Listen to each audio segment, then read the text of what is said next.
이번에 강의할 부분은 수천수의 대상, 괴상에 대한 부분으로부터 효로 넘어가고자 하는 것입니다. 바로 대상에서도 공자께서는 기다림이라고 하는 것을 어떻게 생각하셨느냐라는 것입니다. 공자께서 수천수께를 보시면서 기다림의 정의는 바로 즐겁게 음식을 먹고 하는 일이 없는 거라고 생각하시면 되는 것입니다. 그것을 음식연락이라고 한 것입니다. 바로 음식을 편히 먹으면서라는 음식 두 글자에는 무슨 뜻이 있느냐, 더 이상 할 일이 없으니까 밥이나 먹고 편히 지낸다라는 시쳇말과 같은 것입니다. 그래서 기다림이라고 하는 것은 해야 할 일이 남아있는데 어떤 일을 하고 있으면서 우리가 기다린다라는 것은 기다린 것이 아닙니다. 그건 일을 한 것입니다. 바로 우리의 일상생활 속에서도 기다린다라는 것은 어느 사람하고 약속을 했는데 만약 하는 일이 없이 그 사람이 오는 것을 바라보고 있을 때 우리는 기다림이라고 하는 것이지, 가면서 약속 장소로 가면서 가는 과정을 우리는 기다림이라고 말하는 것이 아닌 것입니다. 우리는 가고 있는 것입니다. 가고 있는 것은 다가가는 과정에 속한 것입니다. 바로 우리는 그 약속 장소에 가서 더할 일이 없이 우두커니 문을 바라보면서 그가 오는가를 뚫어지게 쳐다보는 것이 기다림인 것입니다. 여기에서도 이러한 의의로 해석하기 때문에 더 이상 할 일이 없어서 밥이나 잘 드시고 편히 지내시라고, 그게 기다림의 뜻인 것입니다. 자, 그래서 다시 우리가 원문을 보시면 상활 운상어 천이 순이 기다림이라고 하기 때문에 우리는 비를 기다린 것입니다. 구름과 하늘이란 관계 속에서 보면 구름이 하늘 위로 피어 올라서 곧 비를 내릴 작업은 다 끝냈죠. 그런데 아직 비는 내리지 않고 있는 것입니다. 그래서 구름은 짭니다. 바로 구름이 하늘 위를 올라갔다라는 두 글자 속에는 뭔 뜻이 있느냐, 구름이 비를 내릴 준비를 마쳤다가 되는 것입니다. 이게 그래서 내릴 시간만 기다리고 있는 것입니다. 그래, 구름이라는 것이 하늘 위로 뭉게뭉게 비 올 준비를 다 하고 있는 것이 수와 같은 것이다. 기다림이다. 그러면 군자는 그런 구름을 보면서 어떤 생각을 했느냐, 해야 할 일은 마쳤고 내릴 때만 기다리고 있구나라고 본 것입니다. 그러므로 해야 할 일을 마쳤기 때문에 음식 연락이란 말을 쓴 것입니다. 음식으로 연락한다라는 말이 글자로 써놓으니까 그러지 밥이나 먹고 잘 지내면 된다, 이런 것입니다. 이게 다른 말이 아니고. 그래서 본의에 운상어 천에 무소부이하고 구름이라는 것이 하늘 위로 올라갔음에 더 이상 할 일이 없다라는 것입니다. 다시는 해야 할 바가 없는 것입니다. 이것은 할 일이 없이 다 맞춰놓은 것입니다. 이게. 그래서 대기 음양지 화이 좌우이라 또다시 음양의 화합을 통해야 비가 내린 것입니다. 두 번째의 음양의 화합을 기다려서 스스로 비를 내리기를, 바로 글자대로 정확하게 새기면 그 음양의 화로서 스스로 비가 내리기를 기다리는 과정이라고. 이게. 사지당수자는 그러므로 우리 인간사로 말할라 치면 우리가 일을 하다가 마땅히 기다려야 한다라는 것은 뭐냐? 하늘의 일처럼 역, 불용, 갱유, 소이요. 다시는 하는 바가 있는 것을 용납하지 않는다. 하는 일이 없다 이 소리예요. 우리가. 그리고 단 음식이 올라가야 단지 술이나 잘 마시고 밥이나 잘 먹고 편히 지내면서가 연락이에요. 음식으로 연락하면서 사기자지인이 그 스스로 그 때가 닥쳐오기만을 기다릴 뿐이다라는 것이에요. 이게 기다림이에요. 해야 할 일을 다 하고서. 이류소이죠. 우리는 이류라는 말이 두 가지로 해석하는데 만에 하나라도 라는 이류는 소유의 뜻이요. 조금이라도 이런 것이 있다면 이 소리예요. 그래서 만에 하나라도 해야 할 일이 남아있다면 그것은 기다림이 아닌 것이에요. 공부를 하셔야지. 이게. 그래서 동네 여시도 또 뭐라는 거는 운상어천이 미 성운이 구름은 하늘에 올라가서 이미 할 일을 다 하고 아직 비만 내리지 못하고 있는 격이니 비를 이루지 못했다 소리는 아직 비만 내리지 못하고 있는 격이니 바로 이것이 군자로 말할라 치면 이것과 같다. 같다. 군자가 미시어 용이 그 도를 행하는 작용을 베풀지 못하고 기다리고 있다라는 때와 같은 것이다. 강태공이 할 일은 다 해놓고 문왕이 안 오니까 위숫가에서 낚시를 드리고 있다라는 것하고 같아요. 음식 연락이라고 하는 것은 뭐냐? 더 이상 할 일이 없으니까 함양차리라 이 이치를 함양에서 예전에 공부했던 것을 그저 가만히 보존해서 길러나가는 것 뿐이지 더 이상이 없다라는 것이에요. 그러니 만약에 음식 연락이라는 말은 편안한 마음으로 함양하면서 사람의 몸가짐을 잃지 않아야 된다라는 유가적 사고를 가지고 있는 것이에요. 동래여시의 해석이. 그런데 이 음식 연락을 잘못 오해하면 어디로 나가요? 음식 연락을 잘못하면 주정뱅이로 나간단 말이에요. 주정뱅이로.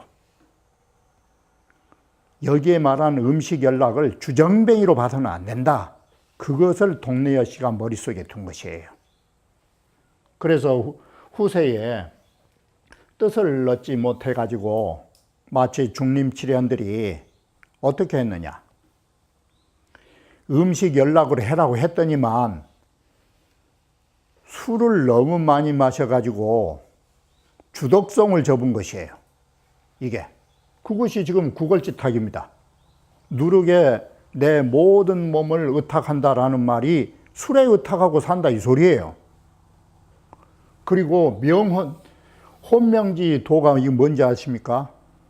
술이 취해가지고 정신이 없는 그런 언제나 취하면서 세상을 도마하는 자. 이게 중림칠연과 같은 유예요. 바로 이것이 어디에 해당되는지 아십니까? 우리나라에 가까운 일로 하면 우리나라에서도 외정치하에 그 일본 외놈들이 보기 싫으니까 음식 연락을 한 사람도 있었지만은 술 속에 빠져서 허우적대다가 한 세상을 망치신 분들도 많아요. 명사들이. 그건 음식 연락이 아니에요. 바로 이렇게 술독에 빠져가지고 그런 것을 음식 연락으로 잘못 인식하지 말라라는 것이에요. 그런 자와는 다른다라는 점을 말하고 있는 것이에요. 음식 연락은 그런 뜻이 아니에요. 함양차리 이 정도에서 온건하게 그치고 있는 것이에요. 술독에 빠져서 지나친 허우적거리는 거 이거 용납 못해요. 그 음식연락을 잘못 온용한 것이에요. 자, 이제부터 육효는 여러분이 아시는 바와 같이 이 수천수 괴가 어떻게 생겼느냐, 갈 수 있는 능력을 가진 바로 힘 있는 사람들이 앞으로 나아가는데 험난한 일이 있어서 멈춘다는데, 우리는 방금 단사에서 보시다시피 감중년계가 대천이에요. 큰 위험스러운 것이에요. 마치 감중년이라고 하는 것이 화약과 같은 것이에요. 건들면 죽어요.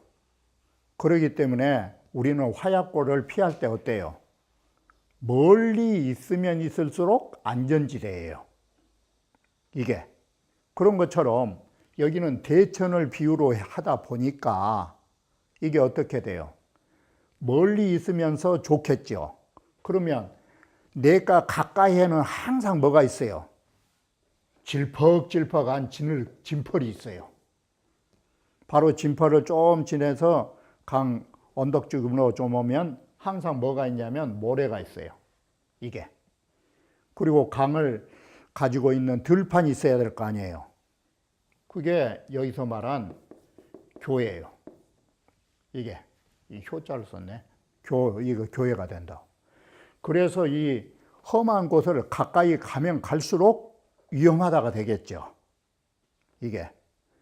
그리고 언젠가는 기다림이란 것은 실행하기 때문에 험난한 것만 지나치면 벗어난 것이에요. 이것이 지금 육효의 대체적인 것이에요. 이런 입장에서 자, 수교가 나온 것이에요. 이게 하천에서 저 멀리 있는 들녘을 가로질러 가는 강물이 있는 것이에요. 그래서 가장 멀리 있는 수교가 된 것이에요. 초구라 하는 것은 저 교회에서 기다리고 있다니까 들판이니까 강물하고는 멀리 떨어져 있잖아요. 자, 그러니 리용항이니 이것은 일상대로 가만히 그 자리에 아직 화가 안 닥쳤잖아요. 그러니까 이것은 마치 무엇과 같으냐면 전쟁이 나도 전쟁 난 데서 최고 멀리 있으면 어때요? 6.25 때 예를 들어서 38선이 뚫렸는데 저 여수나 부산 산 사람들은 어쩝니까? 그때부터 초방정을 떨고 피난 가야 됩니까? 그렇지 않아요. 가만히 그 자리에 있으면 돼요.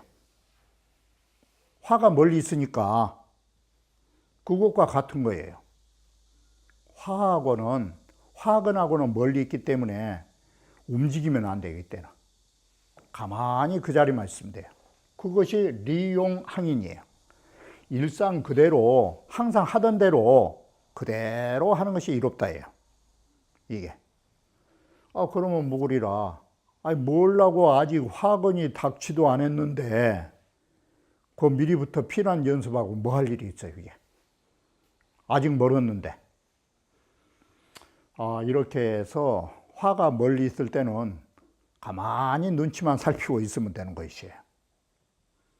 그래서 교는 광원지진이 드넓고 멀리 있는 땅이라고 하는 이 상징적인 것이 광원이란 뜻에가 뭐가 있어요? 화는 저 멀리 있나니 이렇게 보면 쉽겠죠. 이게. 그래서 미근어 험지 상야오, 이 험난한 어려움에 가까이 접근하지 않았다라는 점을 상으로 보여준 것이에요. 그래서 나에게서 화는 저 멀리 있는 것이에요. 이게. 초구가 양강이기 때문에 또한 우유, 능, 항어, 기소지, 상이라 또한 능이, 기소는 제자리죠. 자기의 그 제자리에서 항자, 동사되면서 그 제자리에서 항상 할 수 있단 말은 변덕을 부리지 않고 항상 그대로 있을 수 있는 상이 있다. 이게. 고로 개점자 능여시 정무구야라. 그래서 점치는 사람도 능히 이와 같이 우리에게 어려움이 멀리 있을 때는 미리서부터 예태울 것이 없어요. 이게 바로 이와 같이 일상대로 생활하다 보면 괜찮으리라 라고 말한 것입니다. 자, 상활. 그러면 수교라고 하는 것이 뭐냐? 불범난 행야오. 어려움을 범하면서 행하는 일이 아니에요. 그래서 어려움을 우리에게 닥친 일이 아니라고요. 이게 어려움이 범자를 의역하면 어려움이 닥친 데에서 행하는 일이 아니다라는 것이에요. 그러니 리용 항무구라는 것은 뭐냐? 미실상야라. 우리 일상을 잃지 않는 것이다. 일상대로 살아가시라. 아직은 우리가 여기에서 너무 한 발 앞서서 미리 걱정할 필요 있는 시점이 아니다라는 것이에요. 그러니 일상대로 생활하다가 다음을 기약해야 한다라고 말한 것입니다. 용산이 씨가 말하기를 안상수정은 대시지으니 우리가 일상의 생활에 안주하면서 고요히 지켜나간다라는 거, 이것이 때를 기다린다라는 뜻이 되는 것이다. 그런데 이 건지건이 필진이로되 바로 건에 힘참으로써 반드시 나갈 수는 있지만, 과감하게 나갈 수는 있지만 내 능수이 대언하니 그럼에도 불구하고가 이언해자로에서 말이 전환되고 있죠. 반드시 나갈 수도 있으련만 그럼에도 불구하고 이에 능히 기다리면서 때를 기다리고 있나니 2차로 섰으면 우리가 이렇게 세상을 사노라면 하구지 이유리요 무슨 잘못이 있겠느냐고. 사람은 능력이 있으면서도 때가 될 때까지 차분하게 기다리는 그런 처세로 사신다면 이 세상을 사는데 그 어떤 잘못도 없을 거라고 말한 것입니다. 구이는 수사라. 구이에 와버리면 벌써 이제 큰 강하에 가까워지니까 어디까지 왔느냐? 모래사장에까지 왔다라는 것이에요. 강변의 모래사장에서 기다리고 있는 터라라는 말이 수사라고 생각하시면 되겠죠. 지금 우리는 대천을 전제로 보니까 큰 냇가를 큰 강하에 백사장까지 와서 우리는 이제는 기다리고 있다. 그러니 큰 하천이 가까이 왔으니까 약간의 어려움을 범한 거예요. 그래서 비록 적게 말이 있다, 이 말은, 이 말이라는 것은 우리 시비소리예요. 시비소리. 이러쿵 저러쿵 사람들이 시부렁 되겠지만 좋은 길을 하리라, 크게 길하리라예요. 근데 초구는 저 멀리 있어도 길할 길자가 없잖아요. 초구는 가장 멀리 있음에도 불구하고 무구라고 했어요. 이게 상반된 것이에요. 왜 멀리 있음에도 무구가 되고, 구이라고 하는 것은 초구에 비하면 화에 접근했음에도 길할 길자가 나올 수 있을까? 여기에 의문점을 가지고 우리가 보완을 해야 하는 것이에요.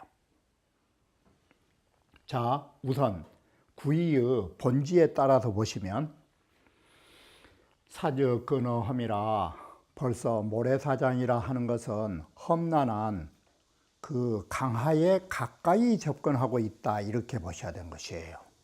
이게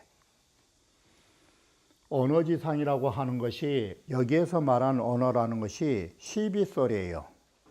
이러쿵 저러쿵 그 시부렁대는 사람들의 그 시비소리에 상처를 입은 것은, 그것은 마이동풍으로 사람들이 시비하는 소리는 그냥 별게 없어요.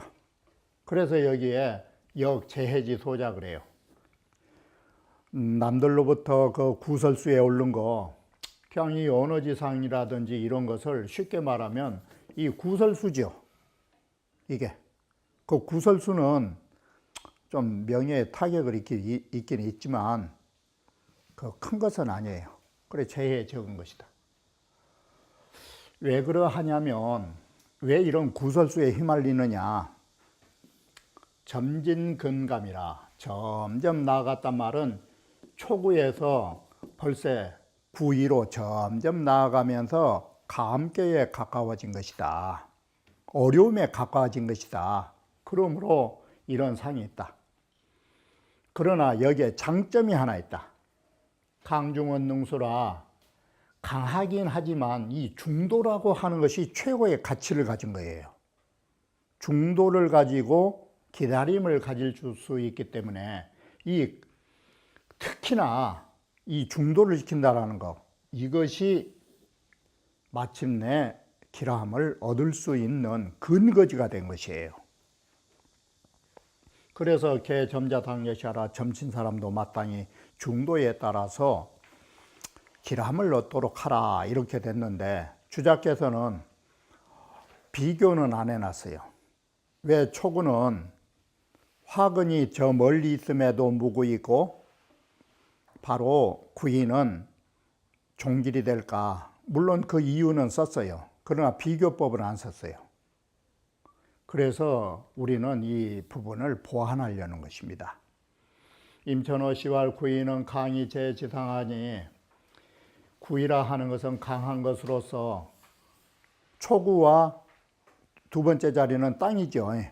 그 땅에서 지상에 있는 자리다. 위여 감수 중효로 상응하니 그리고 구이라는 자리는 6호하고 지금 6호가 아니라 9호하고 감수 중간이요. 9호짜리하고 상응이 돼 있잖아요. 이게. 그러니 이게 마치 뭐가 같으냐. 유사지라. 이것은 모래사장과 같다.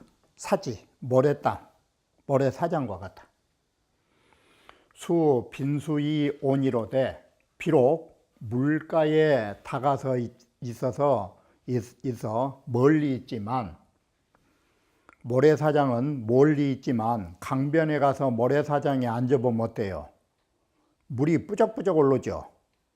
모래사장이 물이 없는 것 같아도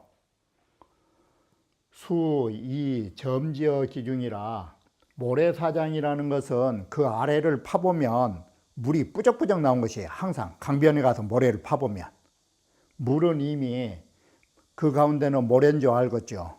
모래사장 가운데는 물이 이미 적셔져 있는 것이다. 다시 말하면 화근이 적셔오고 있다는 것이에요. 그렇기 때문에 바로 그런 처지를 수사로 표현하고 있다라고 말한 것이에요. 운봉원 씨가 이걸 비교로 했는데 초는 최온감하니 초효라 하는 것은 가장 감개하고 멀리 있으니 리용황 내무구요. 언제나 일상대로 쓰는 것이 이롭고 곧 그것이 무구가 된다. 그런데 구이는 전금감하니 점차 감개에 가까이 갔다라는 이 가까이 다가선 것이 소유언이에요. 적게나마 구설수가 있다 이 소리예요. 그런데도 구설에 올랐는데도 종 길잖아. 바로 끝내 길할 수 있는 건 뭐냐? 이게 우리는 다 아시는 바 같이 사람의 구설이라는 게 얼마나 무서운지 우리는 뭐라고 쓰느냐? 만구삭금을 해요. 1만 명의 사람들이 시부렁댔으면 쇳덩버지도 녹여내는 것이에요. 그게 사람들의 입살이 무섭다라는 것이에요. 그래서 사람의 입살이 보살이라고 그 사람의 입살이라는 게 무서운 것입니다. 그럼에도 불구하고 끝내 길할 수 있는 것은 왜 그럴까? 왜 이런 상반성이 나오느냐? 초구는 문제가 하나 있어요. 초구는 강으로서 강한 자리에 있기 때문에 자칫 잘못하면 조급할 수 있는 위험성을 가지고 있는 것이에요. 그래서 공기 조급이라 그것이 조급할 수 있는 그 가능성을 가지고 있기 때문에 그게 두렵기 때문에 고로수 온험이나 그래서 비록 감께에 멀리 있지만 유유개사하고 오히려 경계하는 말이 있어요. 일상대로 그대로 살아가시라고. 이걸 경계말로 본 거예요. 리용왕 세 글자를. 그런데 구이는 여기가 뭐가 장점이 되느냐, 강한 것으로서 유에 거했다는 이 유자 때문이에요. 그래서 강하지만은 유에 거하고 있기 때문에 여기는 뭘로 변해버리냐, 성품이 조급한 게 아니라 너그러워 가지고 중도를 얻을 수 있다라는 장점을 가져본 것이에요. 이 유에 거했다라는 이 두 글자가. 그래서 고로수 근험이나 그래서 비록 험한 것에 험한 자리에 가까이 다가섰지만 불해기 위길이라 바로 그 자리는 기람이 되는 데에 해롭지 않다. 바로 양으로서 음의 자리에 갔던 것이 기람을 불러들였다라고 하는 것이에요. 기람을 불러들일 수 있었던 원인은 너그럽게 중도에 처할 수 있다라는 것을 길할 길자의 원인으로 적시하고 있는 것입니다.